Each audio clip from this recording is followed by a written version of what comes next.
Good morning, students. Today we are going to start the new topic of your chapter, that was the market equilibrium under perfect competition.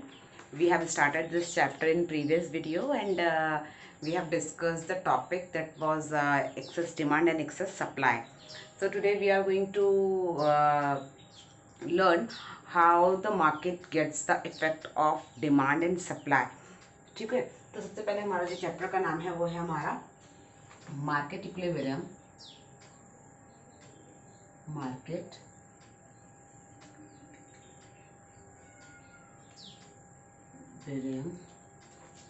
under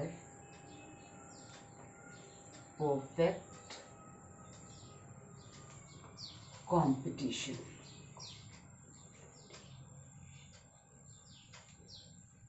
That is the chapter,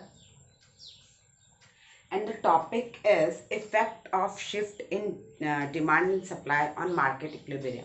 topic क्या रहेगा हमारा? Effect of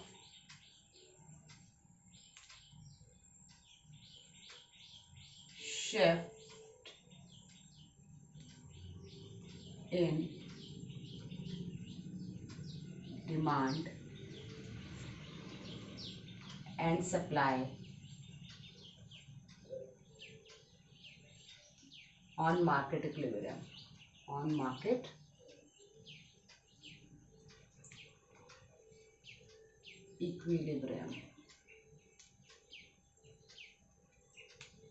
That is the topic for today. अब बेटा, जैसे मैंने तुम्हें पहले ही बताया था कि आज का जो भी मतलब ये चैप्टर के आगे का जो भी टॉपिक है वो बहुत ही इजी है, इजी टू अंडरस्टैंड है, केवल कॉन्सेप्चुअल है. कॉन्सेप्चुअल मीन्स कि if you get the concept of one curve then you will be able to draw the any curve which is given to you. Okay, तो let's start the first condition. सबसे पहले हमने ध्यान क्या रखना है कि हमने ध्यान ये रखना है कि हमें हमेशा सबसे पहले मार्केट को इक्विलिब्रियम फॉर्म में दिखाना है. और हमें ये पता है, as we have already cleared, that market equilibrium occurs when there is a demand and supply is equal. Means क्या है, एक मार्केट इक्विलिब्रियम फॉर्म में कब आएगा? जबकि उसकी डिमांड और उसका सप्लाई जहां पर इंटरसेक्ट होता है, मतलब ये वाला जो पॉइंट है वो होता है आपका मार्केट इक्विलिब्रियम वाला, और जो ये प्राइस होता है वो होता है मार्केट इक्विलिब्रियम प्राइस. ठीक है, तो जब भी हमको ये दिखाना है मार्केट इक्विलिब्रियम, तो उसके लिए सबसे पहले हमें ड्रॉ कर लेना है मार्केट इक्विलिब्रियम का कर्व. ठीक है, तो बहुत ही इजी रहेगा, केवल हल्का सा समझना है इसमें आपको. तो इसका जो इन्होंने सबसे फर्स्ट सिचुएशन तो जो दिया है वो दिया है chain effect on off increase in demand. क्या दिया है इन्होंने first topic? Chain effect of increase in demand. कि चेन इफेक्ट क्या होगा अगर डिमांड इंक्रीज होगी. तो एक सिंपल सी बात है बेटा, क्या करना है हमको? सबसे पहले हमें ये करना है, हमको ये मार्केट इक्विलिब्रियम ड्रॉ करना है. उसके लिए क्या है, ये हो गया हमारा डिमांड D1. ठीक है, ये हो गई हमारी सप्लाई S1 S1. ओके, अब क्या है, यहाँ पर हम दिखाते हैं प्राइस. ठीक, यहाँ पर हम दिखाते हैं क्वांटिटी. ये हो गया हमारा प्राइस, जिस एक प्राइस पर, चलो थोड़ा सा ऊपर ले लो, ये हो गया हमारा P1 और ये हमारा हो गया Q1. अब इन्होंने बोला है कि chain effect of increase in demand. Chain effect की अगर डिमांड इंक्रीज हो गई तो उसका चेन इफेक्ट क्या आएगा? तो सिंपल है, कुछ नहीं करना, सप्लाई जैसी है वैसी ही रहेगी, क्योंकि उन्होंने सप्लाई को चेंज करने के लिए नहीं बोला है. उन्होंने केवल क्या बोला है कि डिमांड को इंक्रीज करना. तो डिमांड इंक्रीज होगी, इट मीन्स कि डिमांड ऊपर जाएगी. ये आ गई आपकी D2. ये आपका इक्विलिब्रियम पॉइंट था E1. ठीक है, अब नेक्स्ट इक्विलिब्रियम कहाँ आया? E2 पर, है ना. ये डिमांड D2 की लाइन और सप्लाई की तो जा ही रही है, तो ये पॉइंट आ गया आपका E1. अब नेक्स्ट जो प्राइस निकला वो कहाँ निकला? वो यहाँ निकला P2, और क्वांटिटी कहाँ निकली? Q2. तो दैट इज, तो क्या फर्क पड़ा देखो, कि अगर किसी चीज़ का डिमांड बढ़ता है इट मीन्स कि उसका प्राइस भी बढ़ेगा। बहुत सिंपल सी बात है। अगर मैं कोई सामान बेच रही हूँ और अगर आज मैं उसे 10 रुपये का बेच रही हूँ और वो मेरे 100 बिक रहे हैं, जो भी मतलब सपोज मान लो मैं कोई चॉकलेट बेच रही हूँ 10 रुपये की और वो 100 बिक रही है, ठीक है।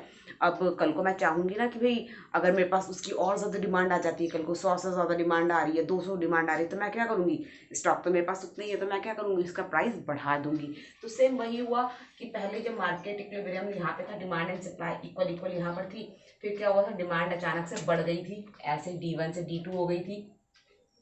तो जब डिमांड बढ़ेगी तो प्राइस भी बढ़ जाएगा और क्वांटिटी भी बढ़ जाएगी। तो ये होता है चेन इफेक्ट, ठीक है। नेक्स्ट एक कंडीशन होगी। अब सेकंड जो कंडीशन है वो है chain effect of decrease in demand. क्या है दूसरी कंडीशन, क्या है, chain effect of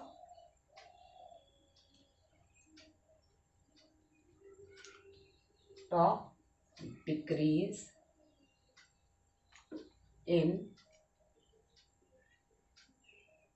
demand. Chain effect of decrease in demand. तो इसमें भी क्या करना है, कुछ नहीं करना है, सबसे पहले आपको मार्केट इक्विलिब्रियम बना लेना है। मार्केट इक्विलिब्रियम कैसे बनता है, क्या बोला है मैंने, at the point where the demand and supply intersect with each other. तो ये हो गया आपका डिमांड का कर्व D1 और ये हो गया आपका सप्लाई का कर्व S1, ठीक है। ये हो गया आपका E1 मतलब इंटरसेक्ट वाला पॉइंट, ठीक, इक्विलिब्रियम वाला। अब ये हो गया आपका P1, इस प्राइस पर इंटरसेक्ट हुआ है, और ये हो गया आपका Q1, इतनी क्वांटिटी और इतने प्राइस पर आपकी डिमांड और सप्लाई इक्वल इक्वल थी। अब इन्होंने क्या बोला है कि chain effect of decrease in demand. फिर से इन्होंने सप्लाई को तो कुछ करने के लिए नहीं बोला है, इन्होंने केवल क्या बोला है कि डिमांड को डिक्रीज करो। इट मीन्स डिमांड डिक्रीज करेंगे तो कहाँ जाएगी, घट के नीचे आ जाएगी, ठीक है। ये हो गया D2। अब नेक्स्ट कहाँ पे इंटरसेक्ट हुआ है सप्लाई के साथ, इस एक पॉइंट में, मतलब ये हो गया E2। अब इसका प्राइस क्या हो गया सामने वाला, ये हो गया P2। अब क्वांटिटी क्या हो गई Q2। तो क्या हो गया, as the demand decreases price decreases, quantity decreases. Means कि अगर कोई चीज़, अगर आज मैं 10 रुपये की बेच रही थी और मेरी 100 बिक रही है और आफ्टर टाइम भी मैं देख रही हूँ कि 10 रुपये की प्राइस पर वो चीज़ जो है अब 100 की बजाय 10 बिक रही है ओनली, तो मैं क्या करूँगी, मैं सोचूंगी ना कि भाई अब वही चीज़ है, बिक नहीं रही है, तो कहीं ना कहीं अब जा ख़त्म तो करना है प्रोडक्ट, तो मैं क्या करूँगी, उसका प्राइस डिक्रीज कर दूंगी। तो as the demand decreases price decreases और क्वांटिटी भी डिक्रीज हो गई। तो ये था आपका चेन इफेक्ट, राइट। अब इसी बेसिस पर हम बाकी के भी चीज़ें करेंगे, chain effect of shift in supply भी देखेंगे, ठीक है।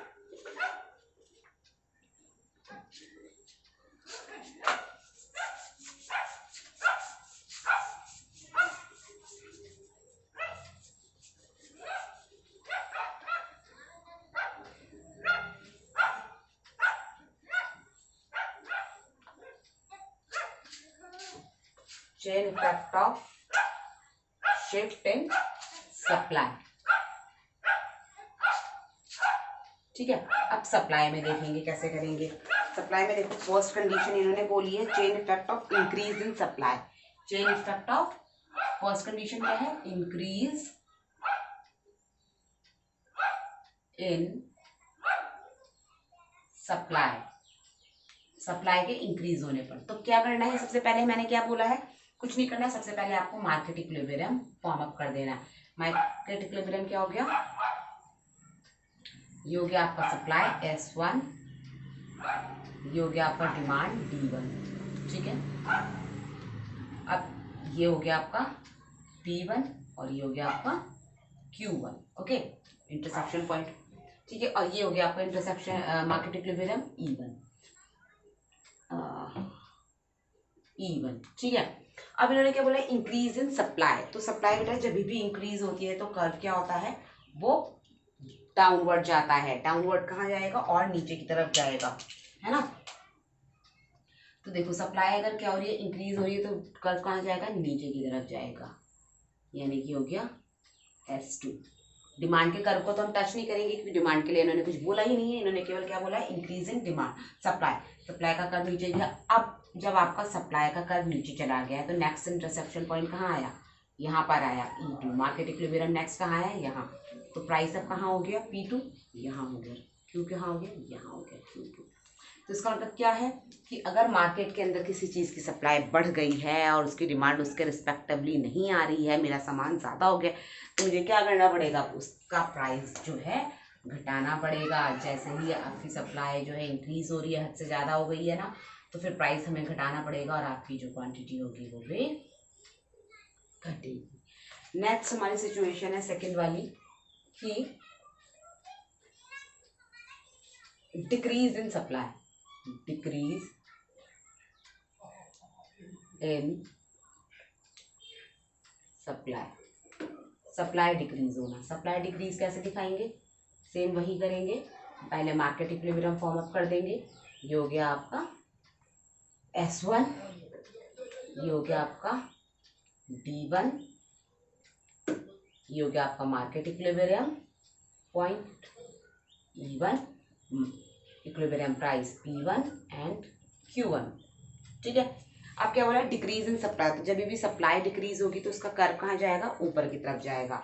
डिमांड के कर्व को हम टच नहीं करेंगे क्योंकि डिमांड के लिए कुछ नहीं बोला है, केवल सप्लाई का कर्व डिक्रीज हो रहा है यानी ऊपर जाएगा। तो ये हो गया आपका S2। तो नेक्स्ट इंटरसेक्शन पॉइंट कहाँ आ गया, कहाँ इंटरसेक्ट हो रहा है डिमांड और सप्लाई, यहाँ पर। तो ये नेक्स्ट इंटरसेक्शन पॉइंट E2 हो गया। ठीक है, अब नेक्स्ट इक्विलिब्रियम प्राइस क्या हो गया, P2, ये हो गया। और ये क्या हो गया आपका क्वांटिटी। इट मीन्स क्या है कि एज द सप्लाई डिक्रीजेस, किसी चीज़ की अगर सप्लाई डिक्रीज हो रही है, मार्केट में वो चीज़ कम है और उसकी डिमांड ज़्यादा आ रही है, ऑब्वियसली उसका प्राइस क्या हो जाएगा, बढ़ जाएगा और क्वांटिटी की घट जाएगी मार्केट में। तो ये हो गया आपका चेन इफेक्ट। तो है ना, ये बहुत ज़्यादा इजी। केवल आपको क्या ध्यान में रखना है, आपको केवल ये ध्यान में रखना है कि market equilibrium is where the demand and supply intersect. और उसके बाद आपको कुछ नहीं करना है। उसके बाद जो भी आपको वो डायरेक्ट कर रहे हैं, जो भी आपको बोल रहे हैं, आपको केवल वही करना है। अगर वो इंक्रीज इन सप्लाई कर रहे हैं तो सप्लाई के कर्व को इंक्रीज करो और इसके सामने वाला पॉइंट आपका P1 हो जाएगा, P2 हो जाएगा। ठीक है, अगर वो डिक्रीज करने के लिए बोल रहे हैं तो डिक्रीज करो, इंटरसेक्शन पॉइंट ढूंढो। ठीक है, तो that is all for today and revise the topic and practice the curve. Tomorrow we'll discuss some more curves related to this. They will be more interesting and little bit tricky also. This chapter is very important, I have already told you, and practice more and more. Practice makes you perfect. And let me remind you that this Wednesday you are going to take economics test where there is indifference curve and demand. Okay, so prepare for that also. Till then, take care.